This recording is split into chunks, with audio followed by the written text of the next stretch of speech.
Welcome, guys, to another episode. Welcome to the show. Yes, thank you. We have our distinguished guest coming back for part 2, Dr. Eric Mitchell. He's an MD, and we've just want to continue this fascinating conversation we're having with him and talking about the history of the plant and his involvement as an orthopedic doctor, surgeon, and what his plans and what he's doing moving forward. So, Dr. Mitchell, welcome back. Hey, thank you very much for having me back, both of you. I'm glad to be back. Yes, where we left off, I mean, it was in depth. I mean, there's things that we knew of, but then there was things that you added to that just kind of opened our eyes. Yeah, mind-blowing. Yes, definitely. So please continue. And in reference to the history we've touched on, but also what led you to, getting into the field of studying cannabis and hemp. Well, again, it was the opioid epidemic, and because I realized that Maine had a special, and that's where I live. I live in Maine, okay. And there's been an evolutionary process going on since 1995. And let me give special credits to Dr. Mikaria. Dr. Mikaria sacrificed an awful lot because he wanted to help a couple of guys that were his patients. One of them had AIDS, and the medication was making them nauseous. And you have to understand, the United States pharmaceutical companies have tried to reproduce the pharmacological component of 9-delta tetrahydrocannabinoid, or THC. And Dr. Mikaria helped to get Proposition 215 passed in California in 1996. Now, he was put under a lot of stress, and they took his license. The medical community took his license because of what I told you earlier, or told you in the previous show, that, doctors did not want to mess with cannabis in any way because it would jeopardize their DEA license. Okay? So Dr. Mikaria put his on the line, and he got Proposition 215, which was an alternative medical program where people could get a certificate to use cannabis as an alternative medicine, as a compassionate alternative medicine. And in 1997, Oregon created an alternative medical program. In 1998, the state of Washington created this alternative medical program. In 1999, Maine and Alaska created this alternative medical program. And those were the first 5. Now we have 36 states that have an alternative medical program. So this was very important and monumental because it gave people a chance to understand that it was more than to get high. It was we still didn't have the ability to study it with any great degree because even going before the Supreme Court, they said that we could not study it. So there was science going on now around it. I mean, from 1962, when Dr. Raphael Mashula, yes, an Israeli doctor, encapsulated CBD and THC, okay, it took him, he studied this for 30 years as it became the endocannabinoid system. And we had different scientists understanding that we made cannabinoids in our body. We made phytocannabinoids in our body. 2 of them principally. One name is an anamide, and the other one known as 2-AG because it's too long to pronounce. While I was talking about the whole synergetic component of cannabis sativa L, there are many, many terpenes, there are many, many flavonoids, there are many things in it that we want to use to its fullest medical potential. And that takes research.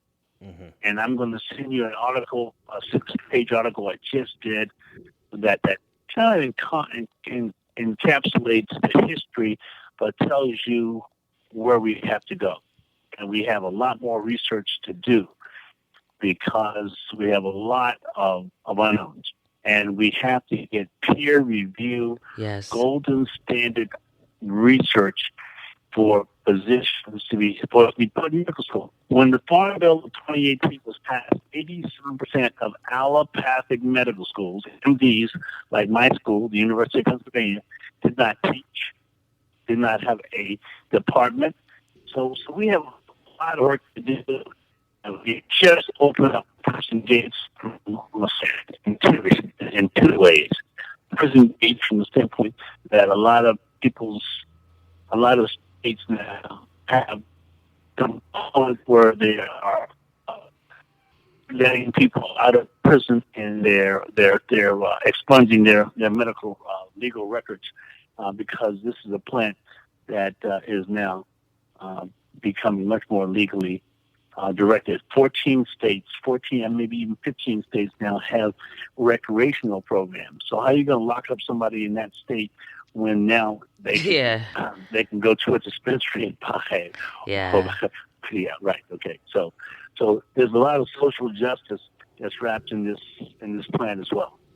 Yes. A lot, yes. They got a lot of work to do with that and trying to fix it as well, because it seems that now they're trying to use the industry to pay for their misdeeds. Well stated. And it's a natural flip. Okay, there are two sides of the coin, and they flip the coin, and they're going to use whatever they can. But it's still about dollars. Yeah. Since what did I read tonight? That I see that one state that cannabis just outstripped the alcohol production. We know that in Colorado, that started their recreational program. That was in the first year. They had superseded and knocked down the alcohol revenues by 25%. Nice. Oh. And studies that have shown that there's been no increase in automobile accidents Exactly. because of cannabis. Yeah, and that's what a lot of people, are nervous about, that it's going to be an increase, but the studies have shown that, it doesn't. So let's talk about your take on cannabis use and children. As you know about our son and what we're using, it has been really a miracle for him. So I want to know your take on it. My take is indicative of the article that just came out in the first-time parent magazine.com, where I've written an article with a dynamic young lady, Ms. Grimes, who is a cannabis nurse out of Maryland. And if you can suggest that your public goes to Amazon and gets ASA's medicine, ASA apostrophe S, ASA's medicine, and it's about a little boy that's in the third, fourth grade that is going to a new school, and he's more concerned, of course, about what sneakers he has on, whether he's going to be accepted for the sneakers, or whether he's going to be okay with his backpack. He was worried about those things that society makes important, until he finds out that he asked the teacher to go see the nurse because he needs his cannabis. And when that word comes out, the kids think that he's a drug addict or that he's on drugs. And ACE's medicine is 41 pages long, mostly illustration, but it talks about how fast we make rash decisions. And Raul is one of the ones that jumps him, and then the nurse comes in and explains, that this is a botanical, that this is a plant medicine versus pharmaceutical medicine. And so the book is out. You can get it on Amazon, called ACE's Medicine, and I certainly encourage everyone to do that. You all have a very, very strong background. Then I wrote the article, Parents, Retrain Your Brain. Kids need CBD too. And that's out today in the Parent magazine, in the First Time Parent magazine. And we're really pleased because it is a non-cannabis publication that feels that it's important for people to know in the general public. Now, Ms. Grimes and I have just started Nurse Grimes, and Dr. Mitchell have just started the second book of the series. And it'll probably, not even sure what to call it yet, but it's probably going to be Charlotte's Day. And it's going to be Charlotte she's at a doctor's office, and when a little girl named Sage, S-A-G-E, comes in, she's 6 years old, she's Asian, she's a biracial kid, and she has the shakes at night. And she has a type of epilepsy that mostly affects at night, and she shakes, and she's on a cocktail of different pharmaceuticals, and her mother is searching desperately, like Charlotte's mother and father searched desperately for Dr. G, who is an Afro-American physician that is going to see Sage and start her on CBD and THC. Okay, and we're going to trying to find a good way for her to take it, such that we don't have to put oil under her tongue, because as a 6-year-older, that might be a nebulous concept. But if we put it in one of her drinks or something that she really enjoys, then it will be easy. So we are going to go through and constitute the second book. That we're going to talk about kids and their interactions. And in reality, it's a celebration to a large extent, because it was Charlotte's Web, okay, that helped to demonize. Yeah. Okay, the whole, there was the Rick Simpson oil that helped to decriminalize and allow the FDA to give the very first patent to a synthetic CBD product known as Epidiolex, which is $6,000 a month, which is terribly expensive. Yes, it is. Yeah. Okay. So we can talk maybe at another time about the caregivers and what we had non-medical personnel, learning about the plant. They were botanists, and they were, people that had a vested interest in plant-based medicine. Now, I got my plant-based medicine 101, 202, and 303 when I was selected to go to China on an ambassadorial program to China in sports medicine. That was 1986. And it shook my world. It shook my Western medicine world to pieces. What I saw, what I witnessed firsthand, was the fact that what they were doing in China with weeds and bushes and sticks, which I considered at that time those elements, that we were doing with antibiotics and scalpels. Wow. Yes, it was all about. I came home, with my medical degree between my legs because of what I had been exposed to for a month that we spent in China, going from Guangzhou to Hangzhou to Beijing, going all around. We were lecturing on sports medicine. I had worked with the cervical spine, and I published in a textbook. And I had my lecture to induce osteoporosis, and I had different things to talk about in the sports medicine arena, but it was bigger than that. I came home and understood that the botanical medicine was 3,000 years old, and my university, which I helped celebrate the 250th anniversary of the University of Pennsylvania, is one of the, if not the oldest medical school in the United States of America. So there was a big differential between 3,000 years and 250 years. Yeah, major. Yeah. So Nina, you asked how did I get involved? I mean, that was another big stepping stone for me when I got home. Humbled pie was all over my face, and so I had to look and say, "What are you doing? What are you doing to interdict with this narcotic, rage, or with this pharmaceutical, assault?" PodCONX is proud to announce our latest free feature that connects cannabis guests with cannabis podcast. Being a guest on a podcast is a great way to build your brand, and now it's never been simpler to schedule an interview. Here's how easy it is to be a guest on one of our over 300 cannabis or hemp podcasts. Go to PodCONX.com, select a podcast, and hit apply. We'll take care of sending your request to the podcast, and we'll help book the interview. So what are you waiting for? Go to PodCONX.com, that's PodCONX.com, and start applying today. Now, in your experience, does someone's DNA or gene makeup have a difference in the sense of how they're being affected by the CBD or the THC?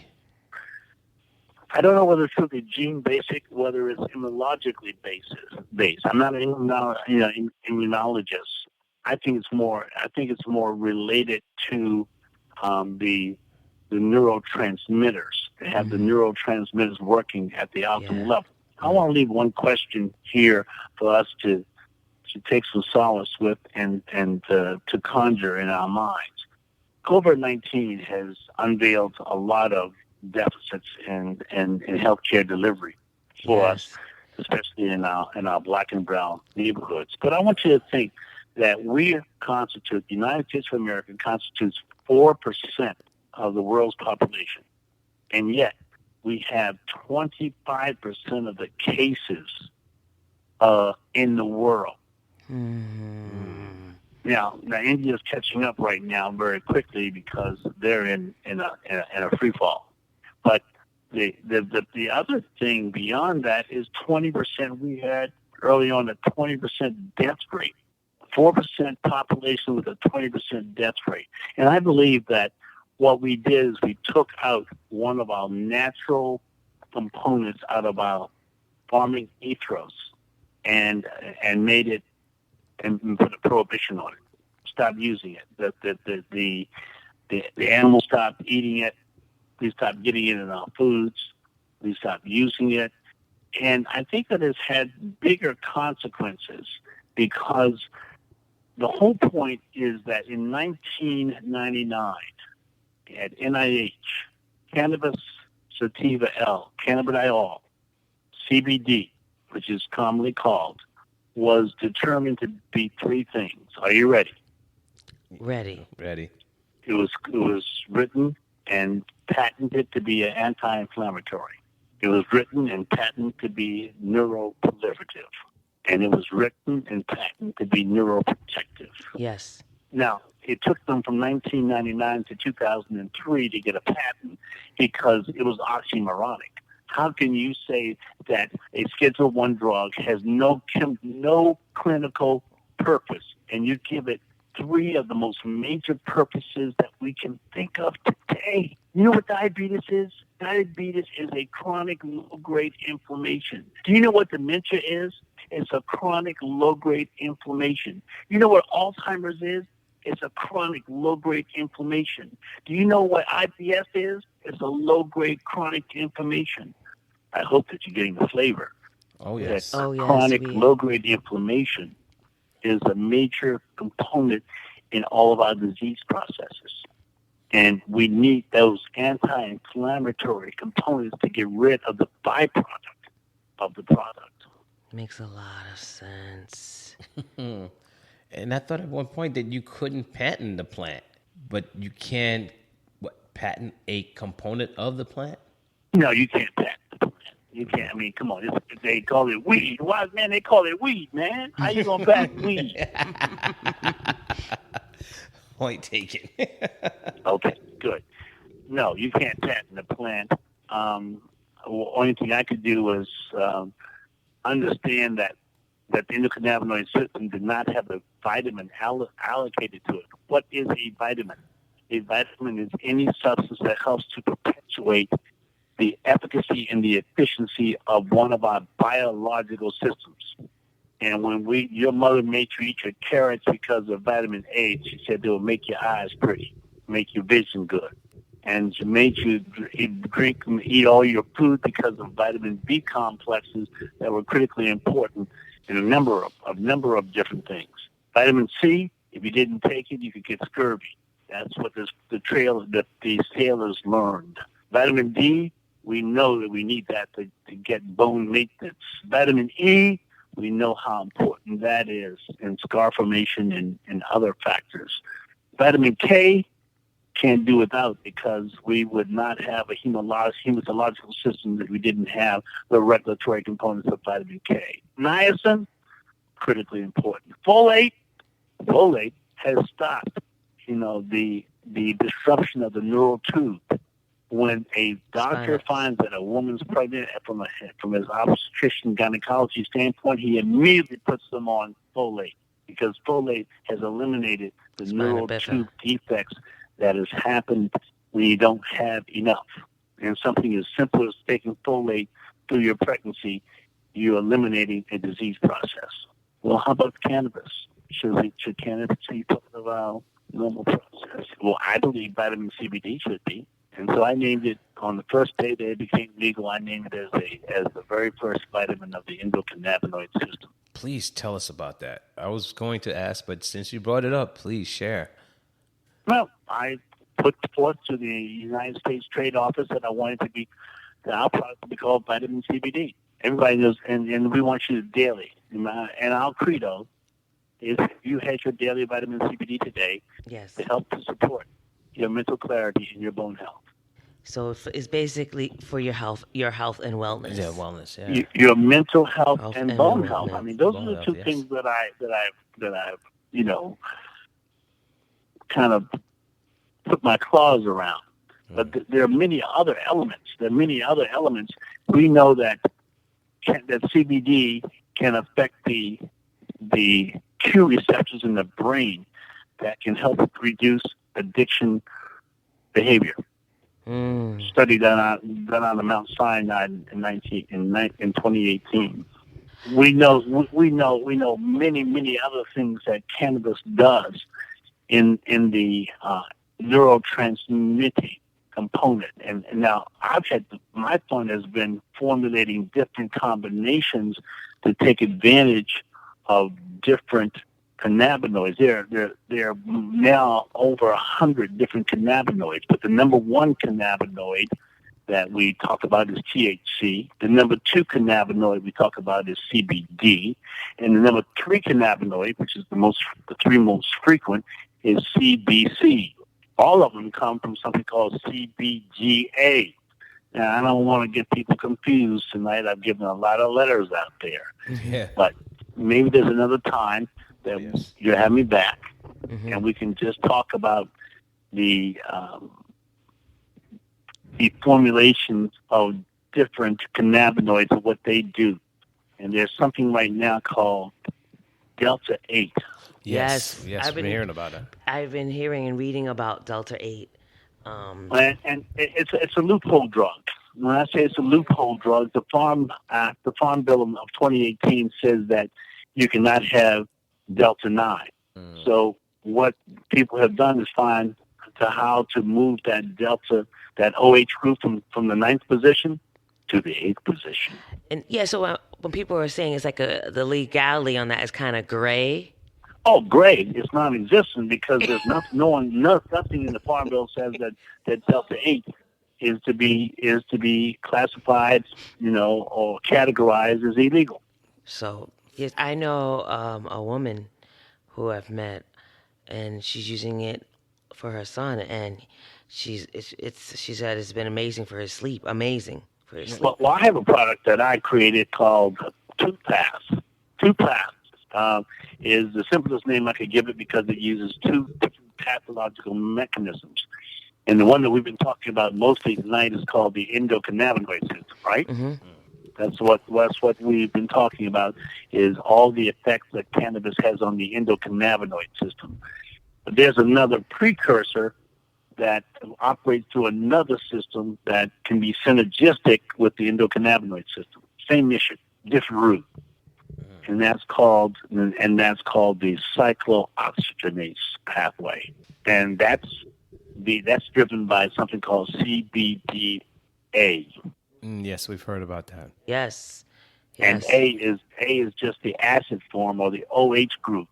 So that moving that OH group around has been a big thing.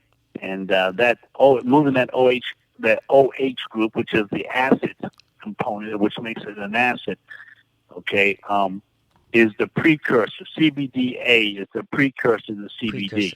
CBD. Yes. Yes. Yeah. Yes, we found that out. Right. Now, we had a big propensity that we wanted to get CBD. We didn't know or appreciate or respect or care about CBDA. The CBDA has 1,000 times more serotonin receptors that can help that sleep and the calming component that it has. Yes, because we know personally of a friend of ours now that he uses the CBD only for his son with autism.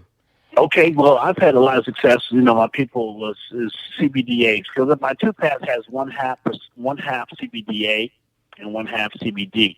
Mm-hmm. And we can get to another point in time of how I do it, because if you use certain distillation processes, you're gonna eliminate all your CBDA. Yes, that's true. If you use heat, then you destroy it. Mm-hmm. I mean, yeah, we're definitely gonna have to have you on. Like, I can. Yeah. We're both kind of geeks about this, and we want to learn more. Yeah. And this is what the podcast is for, and we can have an isolated talk just about CBDA and in our journey. Yeah, in our journey. So definitely, thank you so much. Yes, Dr. Mitchell. It's been mind-blowing. Thank you. It's been amazing, and just to hear the stories and just the books that you're involved in, we can relate to that because of our son. He's 8. We've been in this path for 6 years.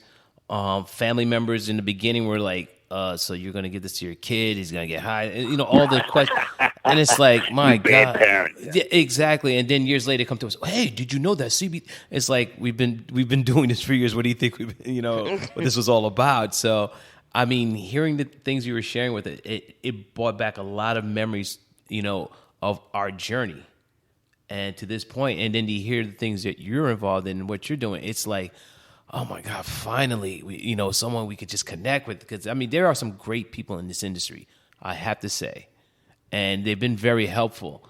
But to find someone like yourself who is really in deep in what you're doing, it's like, okay, we're going to stay in touch. Yeah, and for me, it's like not that many doctors where your credentials are really speaking out about CBD. And we have a lot of people who are very hesitant. Even if their child has a neurological issue, they still are very, very hesitant to try. And I think they're waiting for more MDs to come out. Yeah.